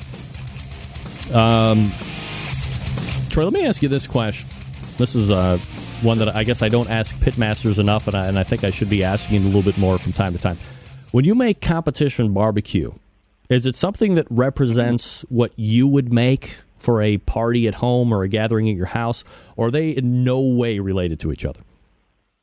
No, not even close to each other. I routinely tell people in my cooking demonstrations that I'm teaching them what I do in my backyard that I enjoy eating. Now, what I do in competition, I can't stand to eat. Really? And that's difficult to get across to new competitors because, and it was something I had to learn early on, and it's something I teach in my competition classes, is that you're not cooking for yourself. Yep. You don't have to like it. It's just got to score good. You know, you're cooking for the judges. You're cooking for those points. And so whatever you're producing in competition is for one purpose. That is to score well. It's not to eat. It's not to enjoy. It's to score well. So if you can get 6 average judges to score that high, you've done your job. It's not about what you like to eat. Is there any type of logic that says that sounds so ridiculous? Because if you think it's weird and it's something that you would eat in your house, but judges are going to give it great scores, that almost seems divergent to a large degree. You know, I know. I get Snickers and I get looks on people's faces every Saturday when I say that, and it's difficult. You know, I think the closest category for me that I really enjoy eating is probably my chicken. You know, but my pork that I turn in for competition is nothing like what I do in my backyard. You know, there's nothing sweet any kind of sweet sauce on my pork at home. It isn't competition, and ribs, I certainly don't use the same type sauces that score well, and my brisket at home is not sauced. It is not wrapped. It is not injected, but it's good eating. What else can you say? It's good eating. That's all that counts, right? That's right. That's all that counts in the backyard. There you go. Troy, something that eats good. People enjoy eating. There you go. Troy Black joining us here on the show. All right, so let's switch it up a bit here, Troy. On April 9th, new book, All Fired Up, Smoking Hot Barbecue Secrets from the South's Best Pitmaster was released. Is this your first individual book effort, Troy? The first book I put out a couple of years ago called The Big Book of Barbecue was in conjunction with Southern Living Magazine. This is the first book that I've had authorship in. And the first book that I did was more of a featuring Troy Black by Southern Living. And this is more of a Troy Black book in conjunction with Southern Living. And so over the last week and a half since it's been out, we have, it's really surpassed anything that we had thought this thing could sell, and it's already surpassed early sales of the first book. Oh, that's blowing past expectation is always a good thing. Is this something that are you approached to write it? Did you make a pitch to a publisher and sell it? How did that process go? All right, so my history with Southern Living Magazine, and a lot of people know this, but I used to be on staff at Southern Living Magazine as the resident garden design editor. And 15 years ago, I got sent to cover a barbecue contest as a fill-in for a travel writer, and that's what introduced me into competition barbecue. And eventually I worked my way into doing a lot of food writing and things surrounding grilling and barbecuing. And I developed the first barbecue national tour that also sponsored me to compete from Southern Living. And so while I was doing that, they asked me to contribute to that first book. And it sold so well that they asked me to write this book. I spent 2 years writing this book. So since you had one kind of in the can already, was the process of writing this book for you easier, or was it not so much, because now it's not Southern Living with Troy, it's Troy with Southern Living, so there is a little bit more of an investment for you. Your name's out there. Yeah. Was the process a little easier, tougher? I mean, how did it go for you?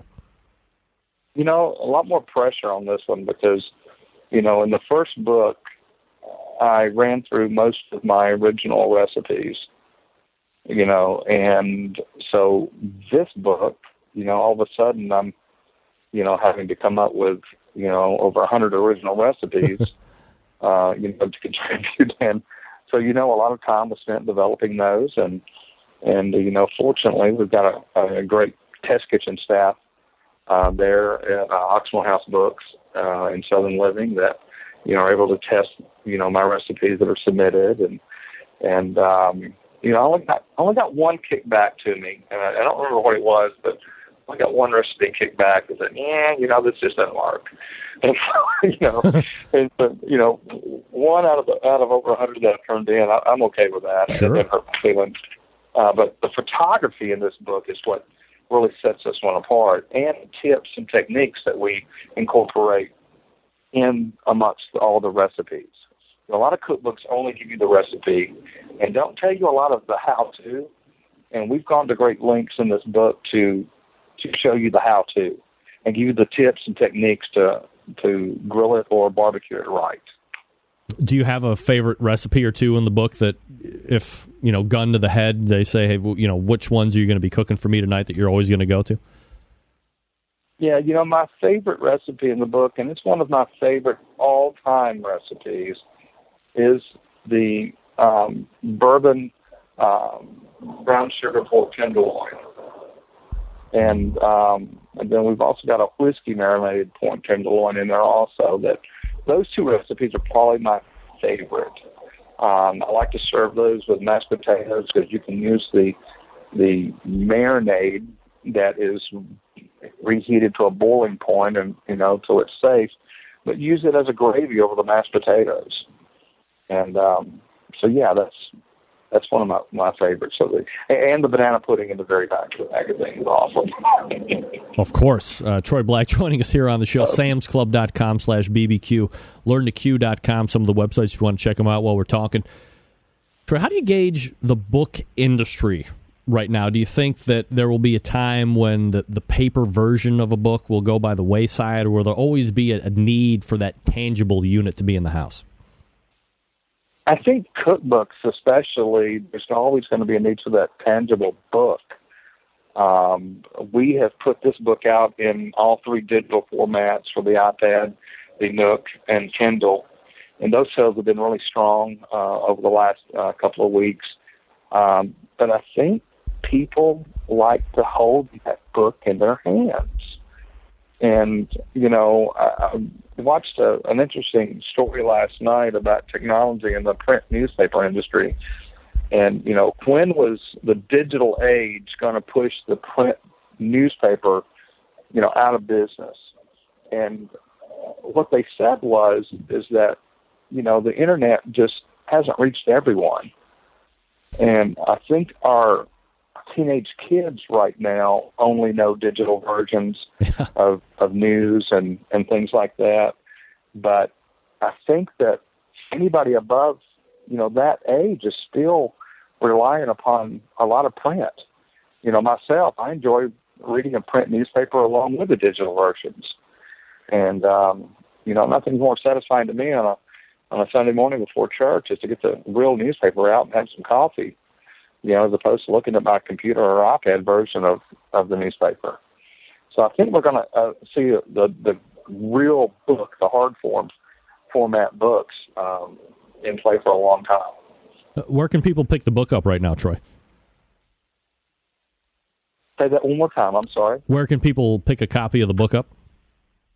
You know what? The best place is your local bookstore all across the country, or Amazon.com. There's a link on my Facebook page, Facebook.com/Chef Troy Black.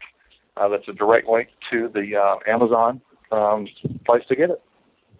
Sounds good to me. All right, so let me ask you a couple quick questions here before I let you go tonight, and I appreciate the time you spent with me.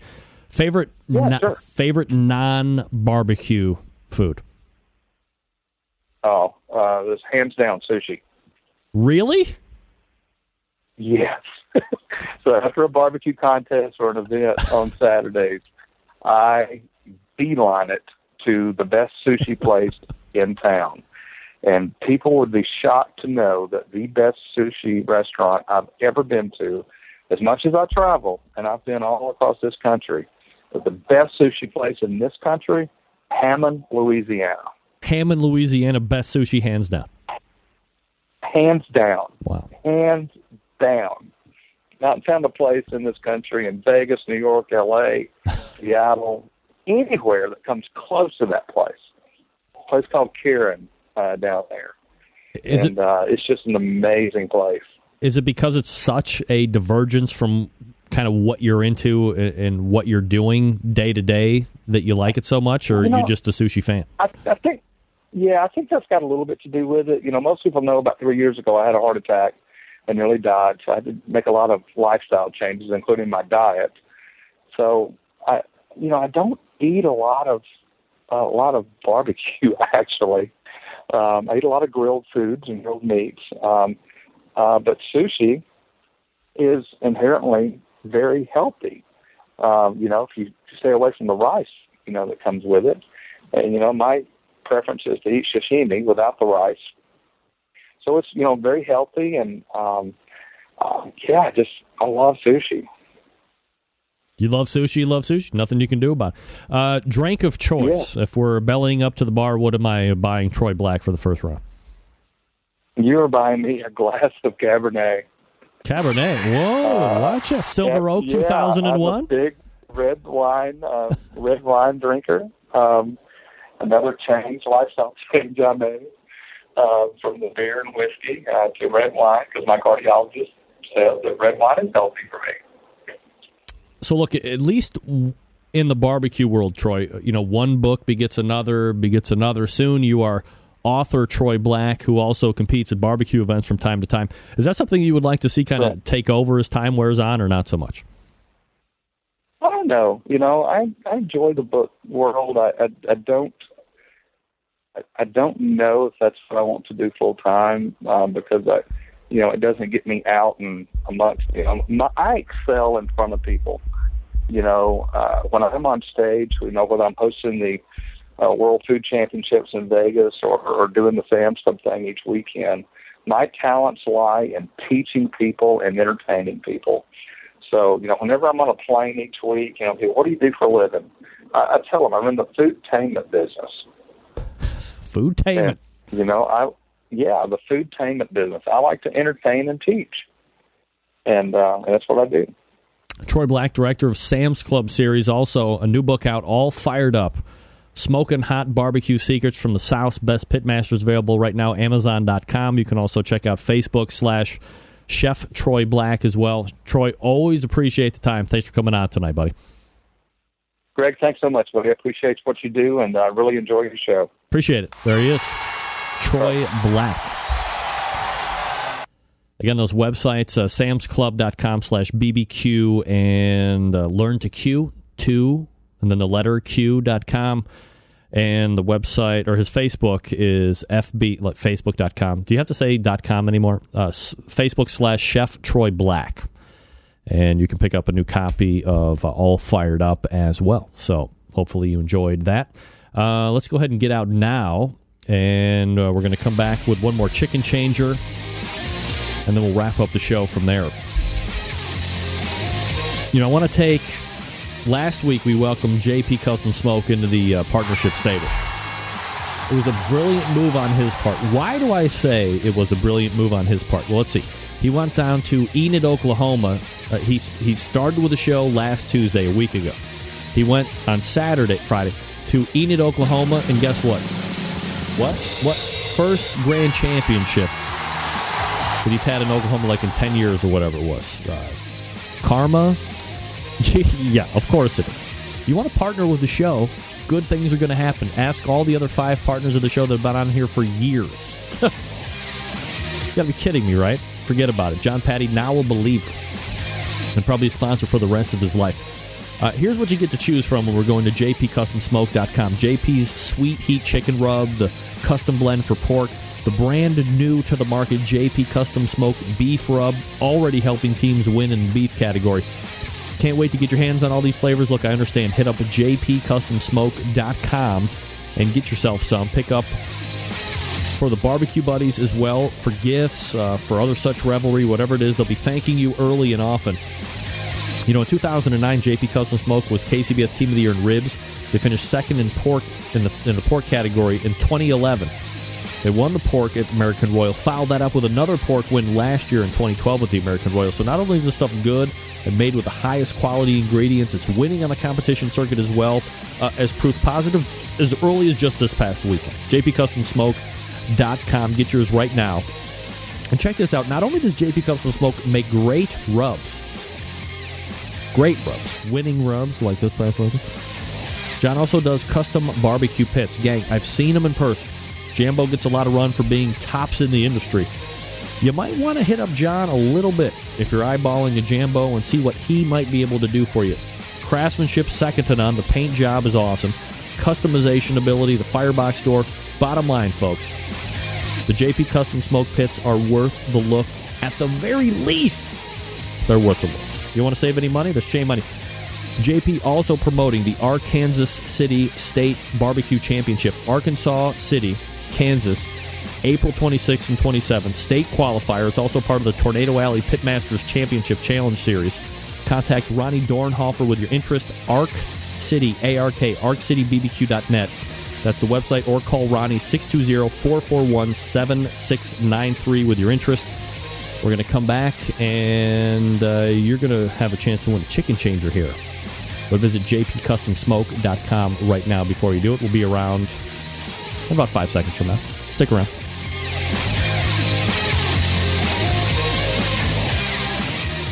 time on the show when we give stuff away for no money. That's why it's free of charge. You can win stuff and I'll give it away for free. All right, the final chicken changer giving away tonight.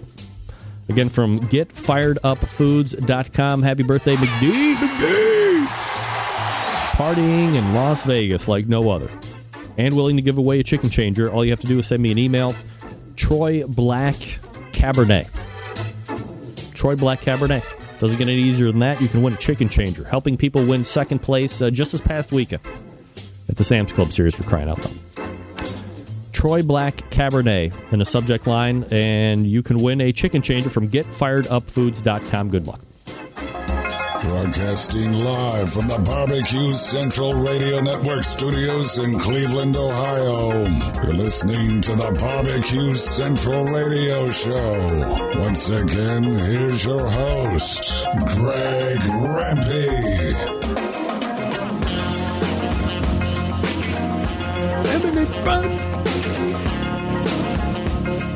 And I had this great bit that I was going to do, and I totally forgot it. Oh, God. You saw it a little bit earlier. I brought it back just for the video people. All right, waiting. Hold on a second. So the Slabs.com winner was Gary Weaver. Gary Weaver wins the Slabs.com Backyarder Combo. Gary, send me your shipping info. Greg at thebbqcentralshow.com. That's Greg at thebbqcentralshow.com. I will forward that on to Stephanie Wilson from the Slabs, and you will get the Backyarder deal. It's great. You'll love it. Chicken changer. Troy Black Cabernet goes to Adam. I believe, if I'm not mistaken, that would be Adam Hawthorne. Fan of the show. Adam, send me your shipping info. Greg at the BBQ Central Show. Both of you guys, Gary reference the Slabs.com Backyarder. Adam, you reference a chicken changer, and we'll go ahead and get that set up for you. It's just that easy. Thanks again to Troy Black for joining me for the last two segments on the show. Fabulous. Hello, everybody. This is Gary Vaynerchuk. Here's Gary Vaynerchuk. Host of Wine Library TV. He doesn't host that anymore. AKA WLTV, the Number one. wine show. It was the number one wine show on the internet. And this It's not anymore. BBQ. Well, it probably gets crazy downloads still. All right, let's wrap it up. All the way back in the first hour, we were joined by Paul James, PK Grills, pkgrills.com. pkgrills.com. Also, we were joined by Robin Lindars, the Grill Girl, GRRRL, 3 R's, grillgirl.com. She's going to be doing some work for the Pork Board at Memphis in May. So if you're going to go to Memphis in May, check her out. Well, check her out, but check her out. Also, thanks to Troy Black, learn to, the numeral 2, the letter Q.com. Also, Sam's Club /BBQ. If you want to find out more about Troy, see where they're going to be at. Sam's Club Series well underway. Regional final is done. 3 more to go, 4 more to go, whatever. Culminating in final 50 teams in Bentonville, Arkansas in October. And Sam's will be in Overland Park, Kansas this weekend. If you have raw cast iron, season it each and every time. But once you're done cooking on it, hit with a grill brush, knock the bits off, and then as it starts to cool, little pan, little Crisco, let it bake back in. Years, generations of rust-free service you can pass down to your kids and their kids and so on. Also, September 11th, 2001, I will never forget, and I know you won't either. We're back next week. Well, stay tuned at least. But until then, this is your program host and proud U.S. American, Greg Rempe. Good night now.